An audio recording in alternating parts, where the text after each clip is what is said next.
여러분 안녕하십니까? 6월 26일 수요일 뉴스투데이 강원입니다. 강화된 음주 단속은 과음한 이튿날 아침에 숙취 운전을 해도 얼마든지 경찰의 음주 단속에 적발될 수 있습니다. 제2윤창호법 시행 이후에 출근길 단속 현장을 김상훈 기자가 취재했습니다. 춘천의 한 외곽도로, 경찰이 운전자 음주 단속을 실시합니다.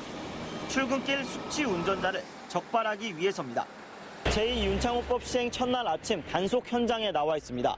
오늘부터는 혈중 알코올 농도 0.03%만 넘어도 단속에 걸릴 수 있습니다. 단속 시작 30분 만에 50대 남성이 적발됩니다. 혈중 알코올 농도는 0.068%, 면허 정지 수치입니다. 장애인 콜택시 기사인 이 남성은 어젯밤 소주 2병을 마시고 아침에 장애인을 태우러 나왔다 적발됐습니다. 10시간 2병만 드신 건데 걸린 거예요?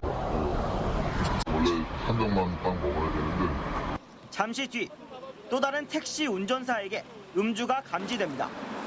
정확한 음주 측정에 앞서 수차례 가글을 해보지만 소용이 없습니다. 0.1치. 취소 수치 나오셨어요? 운전면허 취소 수치가 나오셨어요? 60대 택시 기사는 어제 아침에 마신 술 때문이라며 발뺌합니다. 이걸 빨갛게 드세요, 그게. 거의 먹으면 그래요. 눈도 빨갛고. 거의 먹으면 되니까. 공교롭게도 단속에 적발된 2명 모두 손님의 안전을 책임져야 하는 택시 기사였습니다. 0.127이라는 수치가 나왔어요. 이건 어제 아침에 드셔가지고는 얼마큼 되어서 나올 수치가 아니고요. 저희가 봤을 때는 밤 늦게 새벽까지 드셨거나 오늘 아침에 앞으로 음주 단속 기준과 처벌이 강화되면서 출근길 숙취 운전도 처벌될 수 있어 술 마신 다음 날은 대중교통을 이용해야 음주 운전 단속을 피할 수 있습니다. MBC 뉴스 김상훈입니다. 이렇게 음주운전 단속 기준이 강화되면서 음주운전 공무원에 대한 처벌 규정 또한 강화됐습니다. 인사혁신처에 따르면 최초 음주운전 공무원의 혈중 알코올 농도가 0.08% 미만은 경징계에서 감봉 이상, 또 2회 음주운전은 파면과 강 등으로 징계 기준이 강화됐습니다. 또 적극 행정을 한 공무원의 징계 면책 기준을 완화하고 금품수수 처벌 규정은 강화하기로 했습니다. 강원지방경찰청 총경급 고위 간부가 부서 직원에게 성적 농담 등을 한 의혹으로 감찰 조사를 받고 있습니다. 강원지방경찰청은 지난 13일 전 직원을 대상으로 성희롱 성폭력 예방 교육을 실시한 바 있습니다. 허주희 기자가 취재했습니다. 사건의 발단은 지난주 회식 자리였습니다. 강원지방경찰청 총경급 간부가 친목 성격의 회식 자리에서 같은 부서 여직원에게 성적 농담 등을 건넸습니다. 이후 피해 여직원은 경찰 내부망을 통해 신고했습니다. 해당 간부는 성적 의도는 없었지만 상대 직원 입장에서는 충분히 그렇게 받아들일 수 있다고 생각한다면서 사죄를 계속 구하고 있다고 말했습니다. 문제가 된 발언에 대해서는 공개할 수 없다며 인터뷰 요청을 거절했습니다.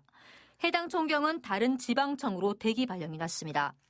강원지방경찰청은 지난 13일 바로 이 강당에서 성희롱 성폭력 예방 교육을 시행했습니다.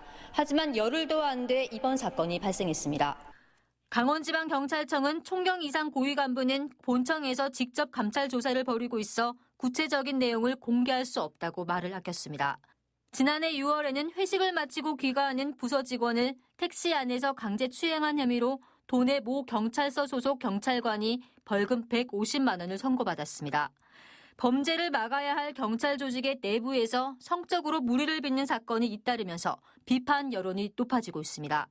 MBC 뉴스 허주입니다. 원주 혁신도시에 있는 건강보험 심사평가원의 신규 직원 채용 과정에서 성희롱 논란이 불거졌습니다. 지난주 심평원 신규 직원 최종 면접에서 한 면접관이 여성 응시자 2명에게 당신을 사랑한다를 영어로 말하게 하는 등 직무와 무관한 성희롱적 발언을 했습니다. 심평원은 부적절한 질문을 했던 면접관은 외부 인사였다며 면접 당일 응시자에게 사과했다고 밝혔습니다. 심평원은 필기시험 과정에서는 일부 답안지를 잘못 나눠줘 응시자 1000여 명이 재시험을 치르기도 했습니다. 본격적인 여름철을 앞두고 동해안 서핑 성지로 불리는 양양 지역 해변에 서핑족들이 늘어나고 있습니다. 이에 따라 여름철 안전사고와 범죄를 예방하기 위한 지도 단속 활동이 강화되고 있습니다. 황병춘 기자입니다. 넘실대는 파도를 내치고 앞으로 나갑니다. 큰 파도를 기다려 보드에 몸을 싣습니다. 넘어지기를 반복해도 또 도전합니다. 더위가 이어지면서 양양 지역 해변마다 서핑족들이 밀려오는 파도를 가르며 짜릿함을 즐기고 있습니다. 서핑족이 늘어나면서 안전사고와 각종 범죄 발생 가능성도 높아지고 있습니다. 해경은 안전장구의 착용, 일출 전 30분, 일몰 후 30분까지인 서핑 활동 시간 준수를 당부하고 있습니다. 또 풍랑주의보가 발효된 날에 서핑을 하려면 반드시 해경에 신고해야 한다고 밝혔습니다. 보드리시 미착용, 미등록 서핑 사업, 수상레저 활동 시간의 활동 등 안전과 직결된 위반 사항을 집중 단속을 펼치고 있으며 한편 해수욕 구역 안에서 서핑을 하면 해수욕장 이용관리법 위반으로 가태료 처분을 받습니다. 해수욕장 주변에 무분별한 폭죽 사용 등 생활민원과 몰카 촬영 등 여성을 상대로 한 범죄 예방과 단속도 강화됩니다. 대여성 범죄, 소음민원 등 범죄 예방을 위해 순찰을 강화하고 지자체, 서핑협회 등과 협력하여 안전한 최고의 피서지가 될 수 있도록 서울 양양 고속도로가 개통되면서 양양 지역 해수욕장을 찾는 서핑족들이 해마다 늘어나면서 해양 안전사고와 범죄 발생 위험도 커지고 있습니다. MBC 뉴스 황병춘입니다. 어족 자원의 고갈로 10톤 이상의 근해 어선은 가까운 바다로 들어오고 10톤 미만의 연안 어선은 점점 먼 바다로 나가 조업하고 있습니다. 이 때문에 이 조업 구역을 놓고 갈등이 일고 있는데 어업인 간담회에서도 이해관계에 따른 의견들이 분분했습니다. 이용 기자가 보도합니다. 지난 2012년 도내 소형 체납기 어선 51척이 경북 해역에서 조업했다가 적발돼 행정처분을 받았습니다. 어민들은 남하하는 오징어를 잡기 위해 관행적으로 경북까지 넘어간 적이 많았다며 당시 해경의 무리한 단속에 불만을 제기했습니다. 현행법상 10톤 이상 근해 어선은 전국에서 조업할 수 있고 10톤 미만 연안 어선은 해당 시도 내에서만 조업할 수 있습니다. 어업 허가권자가 각각 해양수산부 장관과 시도지사로 구분돼 있기 때문입니다. 하지만 어족 자원 고갈로 연안 어선은 점점 먼 바다로 나가고 있고 근해 어선은 러시아 수역과 대화태 어장 등에서 재미를 보지 못해 연안으로 들어오고 있는 상황입니다. 이 때문에 조업구역을 놓고 업종 간 갈등이 빚어지자 해양수산부가 어업인 의견을 수렴하는 간담회를 마련했습니다. 조업구역을 구분해야 하는지가 주제였는데 업계별로 의견은 분분했습니다. CBL이 아무것도 잡지 말라는 이야기예요. 어떤 후속 조치를 해주시던 조업구역을 막지 마시던 연안은 연안대로 조업구역이 명시가 돼야 되고 근해는 근해대로 명시가 돼서 서로 간에 그 구역을 침범하지 않고 조업을 할 수 있는 그런 시기가 됐다고 저는 보고 있습니다. 해양수산부는 조업구역을 구분하도록 연근해 어업체계 개편을 추진하고는 있지만 명확한 구역 설정이 결정된 건 아니라고 밝혔습니다. 해수부는 다음 달까지 전국을 순회하며 조업구역 설정에 대한 간담회를 열 계획인데 이해관계에 따라 의견이 제각각이어서 쉽사리 결론을 내리기는 어려울 전망입니다. MBC 뉴스 이용입니다.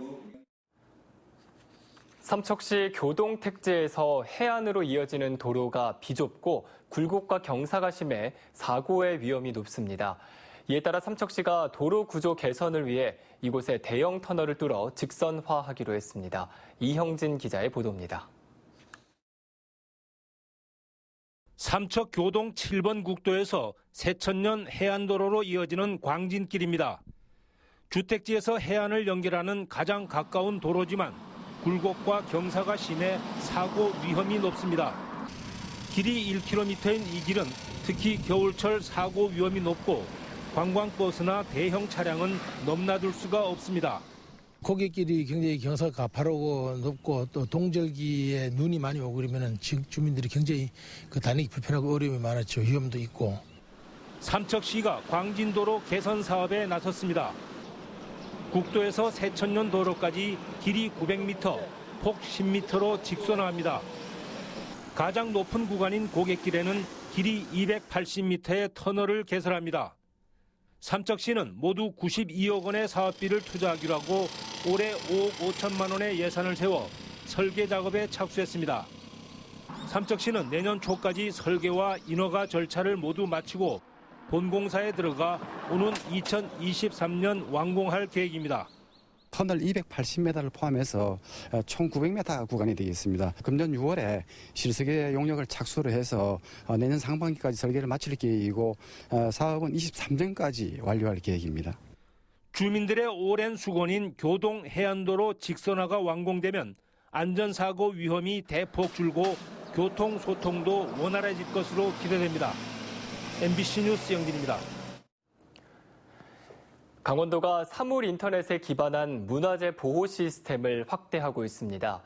강원도는 현재 춘천 위복문 등 도내 48개 문화재를 이 시스템으로 관리 중이라며 올해 25개 문화재를 추가할 계획입니다. 사물 인터넷 기반 문화재 보호 시스템은 문화재에 변위 센서를 설치한 뒤 무선 센서를 이용해 문화재를 관리하는 것으로 노후 건물이나 균열 석축 등의 상태를 점검해 문화재를 관리하는 방식입니다. 강원 지역의 7개 교육도서관이 책과 함께하는 감성 문화 공간으로 단장됩니다. 강원도 교육청은 홍천 교육도서관에는 북 큐레이션을, 횡성 교육도서관에는 카페 쉼터, 또 속초 교육도서관에는 어린이 전용 강의실을 설치하는 등 각 교육도서관의 특성을 살린 문화 공간을 조성할 계획입니다. 이를 위해 건축 디자인과 색채 분야 전문가 등으로 자문단을 운영하고 지역별 인구 특성과 운영 실태 등을 분석해 도서관 상황에 따른 사업 계획을 마련하고 있습니다. 피서철을 앞두고 강원 동해안에 독성이 강한 해파리들이 출현하고 있어 각별한 주의가 요구됩니다. 국립수산과학원에 따르면 최근 동해 묵호와 대진, 양양 동산 등에서 강한 독성을 지닌 두빛 보름달 해파리가, 또 삼척 증산에서는 커튼 원양 해파리가 발견됐습니다.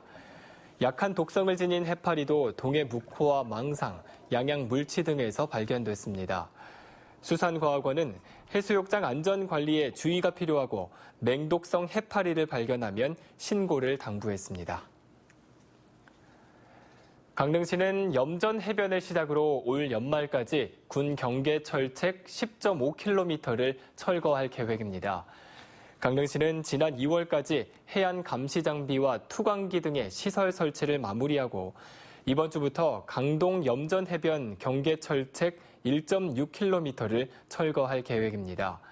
또 연말까지 강동 등면 해변과 그리고 연곡면 동덕리, 옥계면 도직항 구간 등 6개 구간 철책 8.9km도 철거할 계획입니다. 내년부터는 국방부에서 강릉 지역 경계 철책 9.6km를 직접 철거할 예정입니다.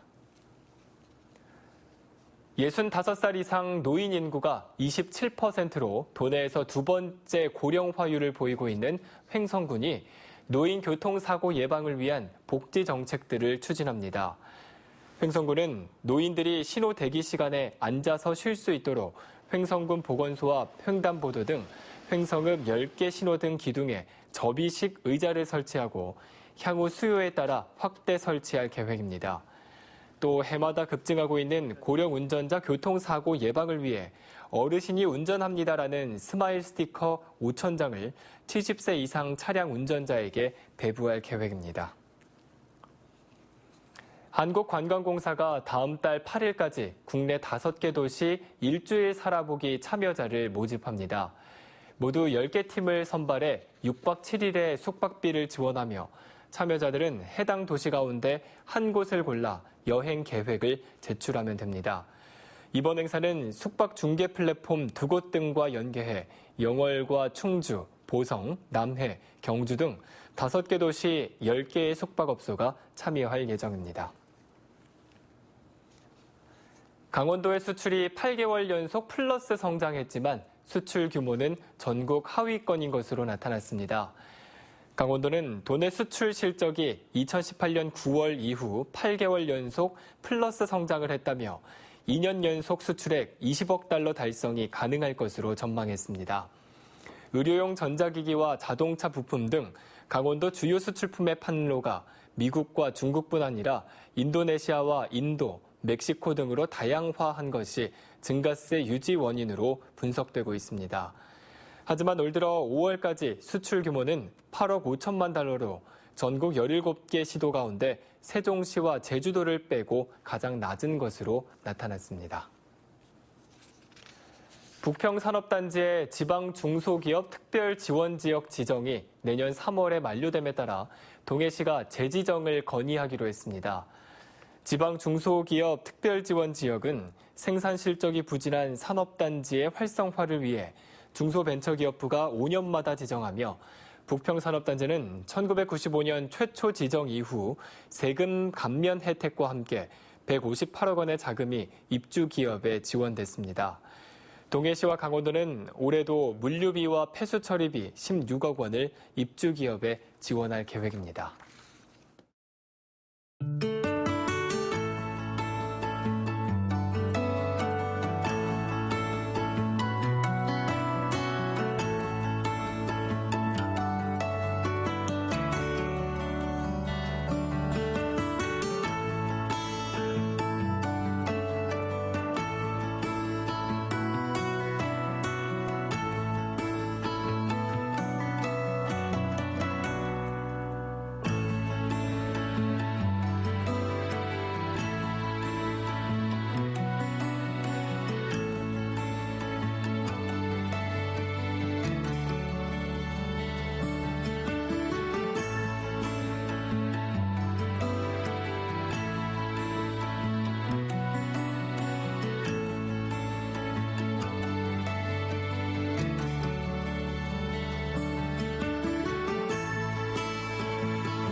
(2020학년도) 교사 임용시험이 잇따라 실시됩니다. 강원도교육청은 오는 11월 23일 치르게 될 공립학교 중등교사 임용시험 일정을 홈페이지에 공지하고 국어와 영어, 수학 등 26개 과목에서 206명을 선발한다고 밝혔습니다. 또 공립유치원과 초등학교, 특수학교 교사 임용시험도 오는 11월 9일로 예고하고 모두 297명을 선발할 계획입니다. 국내 최대의 산악자전거 대회인 제20회 MTB 280 랠리가 오는 29일 삼척에서 펼쳐집니다. MTB 280 랠리 협회가 주최하는 이번 대회는 29일 새벽 4시 삼척 장미공원을 출발해 이틀 동안 산악임도 280km를 달리게 됩니다. 비경쟁 랠리인 이번 대회는 16시간의 하프 코스와 36시간의 풀 코스로 나누어 열리고 전국에서 1000여 명이 참가할 예정입니다. 강원도 소방본부가 명예퇴직과 승진에 따라 다음 달 1일자로 소방경 이상 간부 49명에 대한 정기 인사를 단행했습니다. 정종호 소방본부 장비관리 담당은 태백 소방서장으로, 김창현 소방감사 담당은 영월 소방서장으로 각각 승진 임용했습니다. 또 주진복 삼척서장이 소방본부 방호구조과장으로, 또 조한근 양양서장은 특수구조단장으로 자리를 옮기는 등 소방정 8명과 소방령 26명 등 강원 소방간부 49명이 새로운 업무를 맡게 됐습니다. 춘천시가 근화동 하수종말 처리장 이전 사업을 민간 투자로 진행하는 BTO 방식으로 추진하기로 했습니다. 춘천시는 현재 한 민간업체에 사업 제안서를 제출받고 보완을 의뢰한 상태라며 해당 업체가 제안서를 보완하면 기획재정부와 공공투자관리센터 등의 검토를 의뢰할 예정입니다. BTO 방식은 민간업체가 하수종말 처리장을 이전 조성하고 30년 동안 운영권을 보장받는 방식입니다. 춘천시는 하수종말 처리장 이전 비용 등으로 3천억 원 정도가 필요하고 빠르면 2021년쯤 착공을 계획하고 있다고 밝혔습니다. 지난 3월 춘천의 한 공군 부대에서 발생한 대공 미사일 천궁 5발 사고와 관련해 군부대 관계자 4명에게 징계 처분이 내려졌습니다. 공군은 사고를 낸 당사자인 최모 원사와 이모 상사에게 정직 1개월의 중징계를 내리고 관리 감독 책임을 지는 정비중대장과 정비대장에게는 각각 근신 일주일과 견책 처분을 내렸습니다. 앞서 지난 3월 18일 오전 춘천의 한 공군부대에서 정비 중이던 천궁 한 발이 비정상적으로 발사돼 상공에서 자폭했고 조사 결과 정비 요원들이 케이블 분리와 연결 절차를 준수하지 않아 사고가 난 것으로 드러났습니다. 학교 급식소 조리 종사원들의 작업 환경 안전이 강화됩니다. 강원도 교육청은 학교 급식소가 산업안전보건법에 적용된다는 고용노동부의 판단에 따라 산업안전보건위원회를 구성하고 학교 급식소를 점검한다고 밝혔습니다. 이상으로 뉴스투데이 강원을 마칩니다. 시청해주신 여러분 고맙습니다.